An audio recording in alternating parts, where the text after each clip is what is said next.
We are live, everybody. All right. We are live, everybody. All right. Boy, our class is small this morning, and either we had way more than this last Sunday, so either some of them didn't like what they saw, or some of them liked it so much on video that they decided to stay home. Or some of them might still be overstuffed. And it's that might be the case. Some of them may still be 4th of July. We sure had a plenty yesterday.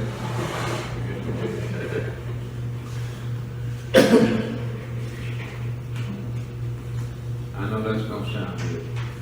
All right, we're gonna go ahead. Anybody got any announcements that we need to make? I have nothing.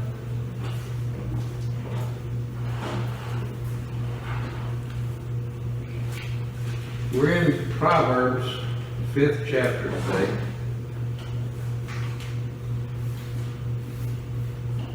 Be talking basically, it appears, not really, but it appears that we're talking basically to the women today.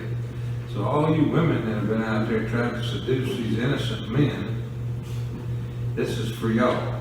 We're trying to get y'all straightened out. I think this one for a young There's none in here this one. Well, at least maybe these two youngsters back here will gain something out of this Bible study this morning. I think everybody knows Matthew, but the other young man's name is Tristan. I didn't know him. I mean, I knew you, but I didn't know his name. Yeah, he's from Texas, going back home pretty soon.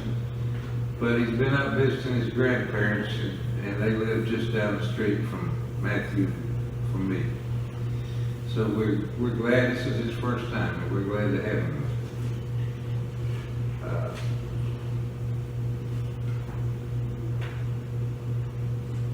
In the second verse, which was not in our Bible study, but in the second verse,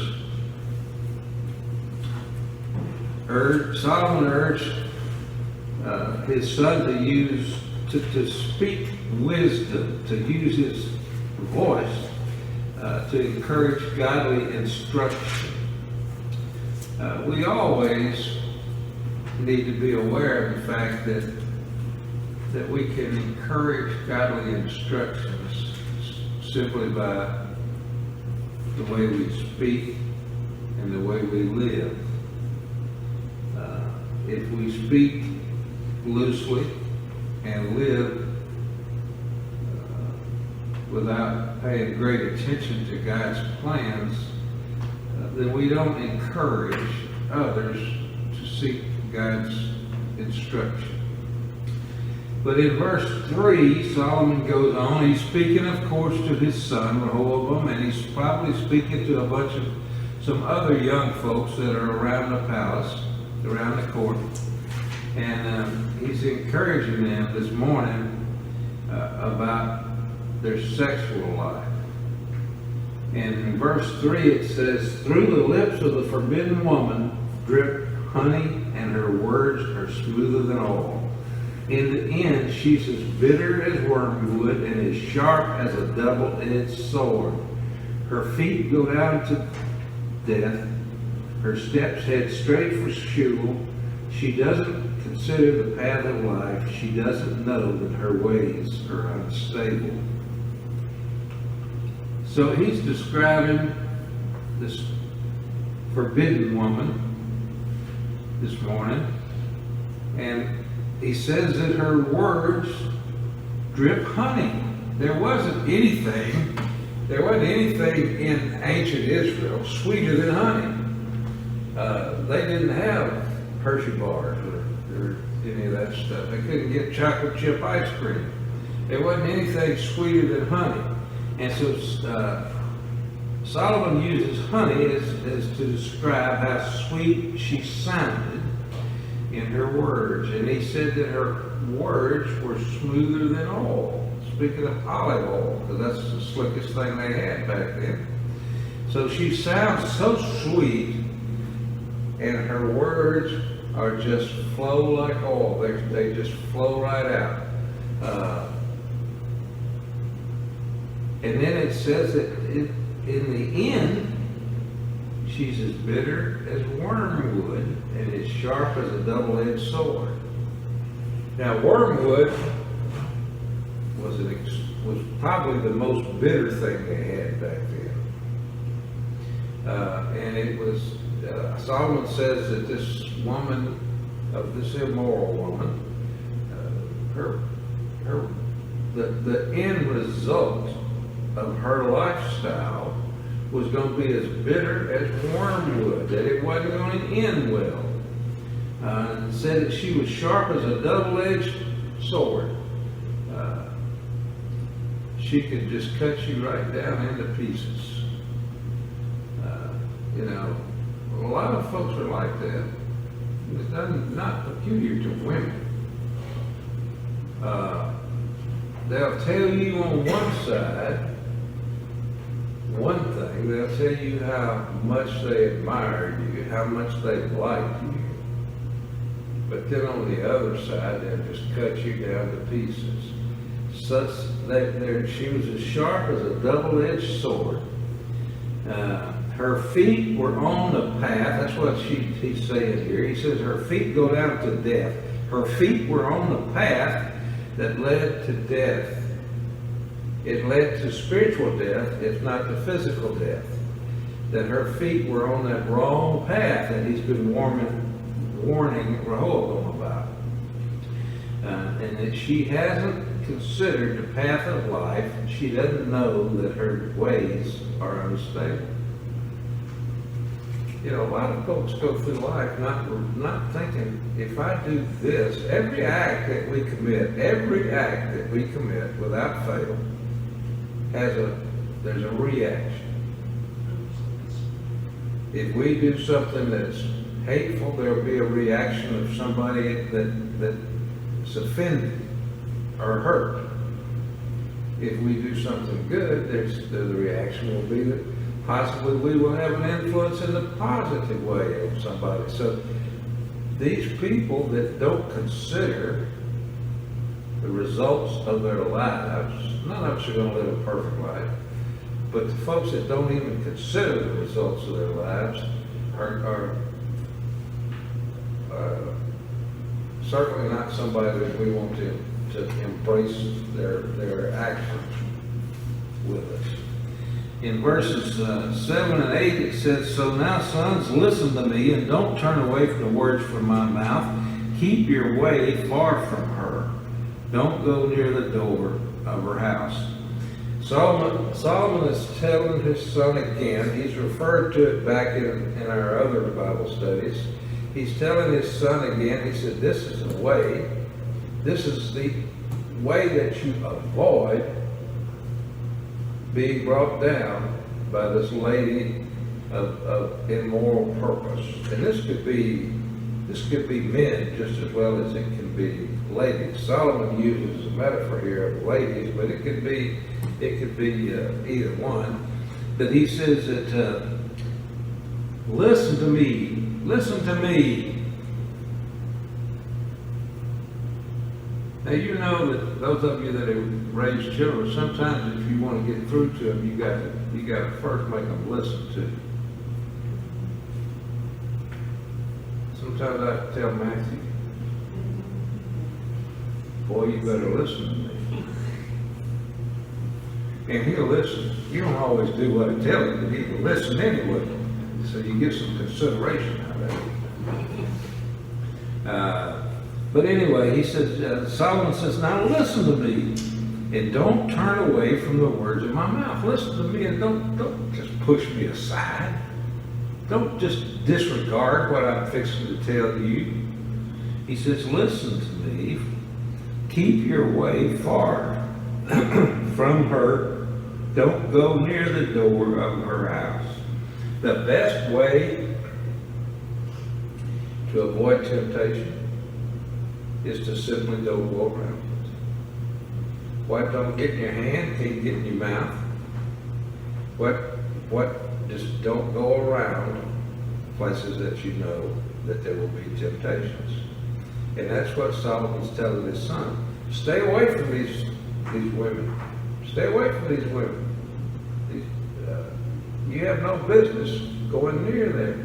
And don't get on that path that's going toward their door, and temptation will be avoided.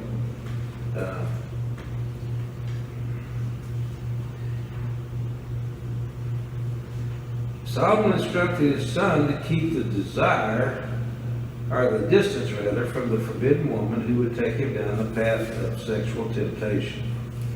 He mentioned her in a way that identified her either as several different ways that you could identify a woman.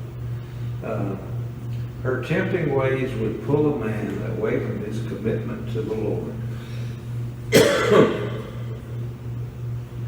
You know, we have a commitment in marriage, one to the other. And a seductress, or however you want to say that, somebody that's trying to pull you apart, uses words and actions, and probably bats those eyelids at you and gives you that puppy dog look in an attempt to pull you away from your devotion to the Lord and your devotion to others. So if we stay away from the door that leads to that temptation, then we won't be tempted by it. Verse 9 to 11 says, otherwise you will give up your vitality to others and your years to someone cruel. Strangers will drain your resources and your hard-earned pay will end up in a foreigner's house. At the end of your life, you will lament when your physical body has been consumed.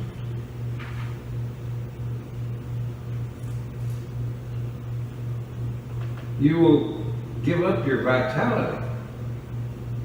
You will use up all your energies. Your life will drain you. Stress will overtake you. All of these things, you will no longer be able to rest in the arms of the Lord. You will lose your vitality. And then Solomon goes on and he says, you will lose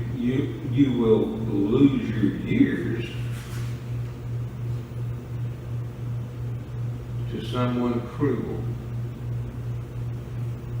You're going to find out that this woman is not as attractive as you thought she was. That's what he said about the wormwood, the bitterness of the wormwood. So Solomon says, you're going to lose your years to someone cruel. You spend all of your time trying to develop this relationship to find out that this person is cruel. Strangers will drain your resources. He's talking here about your money. Certainly, if it's a prostitute, it's going to drain your resources. But even if it's not, it's going to take money. I don't know where they went back in Solomon's day, but nowadays they go to a motel somewhere. That costs money. Got to wine and dine them, and that costs money, and it takes all the money away from your household funds. So Solomon says the strangers are going to drain your resources, and your hard-earned money will end up in a foreigner's house. It seems that back then it was quite common for foreigners to come over into Israel and bring women with them from foreign lands and prostitute them. And so Solomon says that your money's going to end up in a stranger's house. And at the end of your life, you will lament when your physical body had been consumed.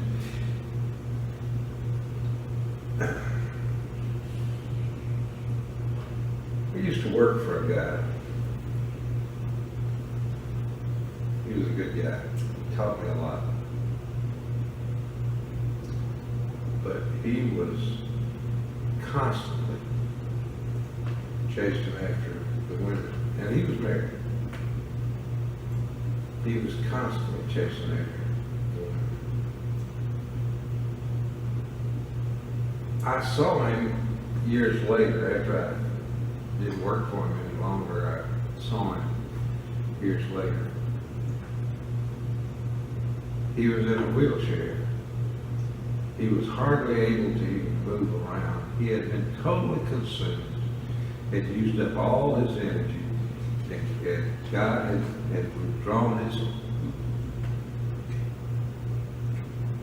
energy from him. And I thought to myself, now I guess he was there expecting his wife to take care of him. I don't really know about that. But it was a shame that the shape that he was in. And so Solomon says that at the end of your life, you will lament when your physical body has been consumed. If we're unfaithful to our mate, that usually involves other things as well. Alcohol consumption, sometimes drug consumption, follow along with that path of life, just like Solomon is trying to teach Rehoboam. And so Solomon says that when our physical body has been consumed and we're laying on our deathbed looking back over our lives, we're going to see all of our missteps. We're going to look back and we're going to see where we made the mistakes, where we varied off of that path that God had set forth for us and been consumed by the sins of the world. And then in verse 15 it says, drink water from your own cistern, water flowing from your own well. Israel was pretty much a desert, and water was a treasure. It was a precious commodity. And so they had cisterns so that when it would rain, the cisterns would collect the rainwater, and the rainwater would last for a long time.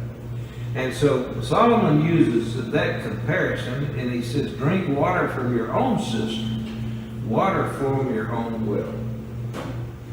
Leave other folks' stuff alone. Leave other folks' wives alone. Leave other folks alone.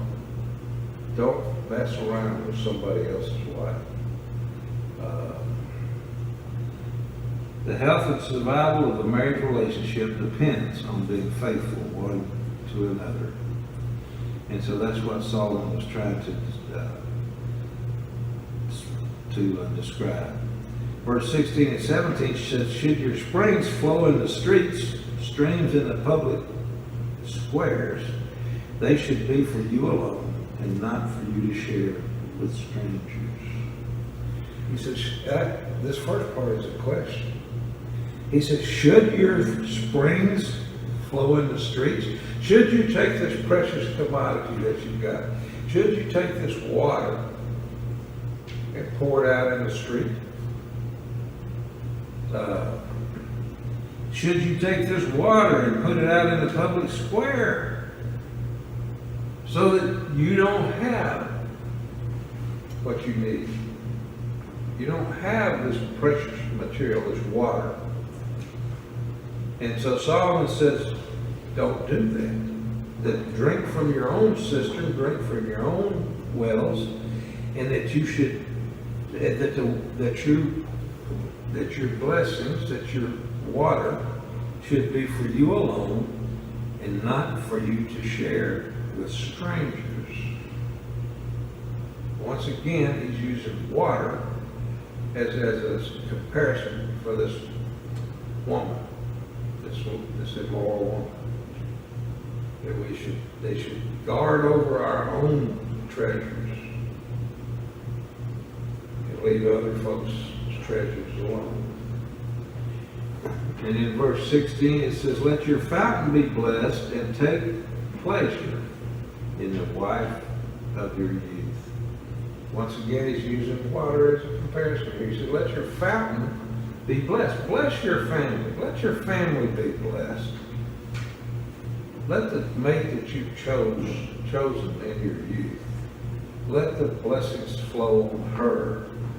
Do the things that you would do for that other woman, for your wife, and take pleasure in the wife of your youth. When we ponder the blessings of marriage that Solomon brings to mind, we often think about our children.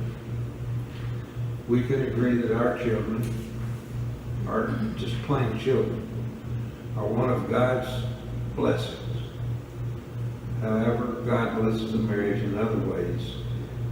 Newlyweds can begin to look forward to the time that they're going to spend with their newly chosen mate, and how they're going to share their life together across the years to come.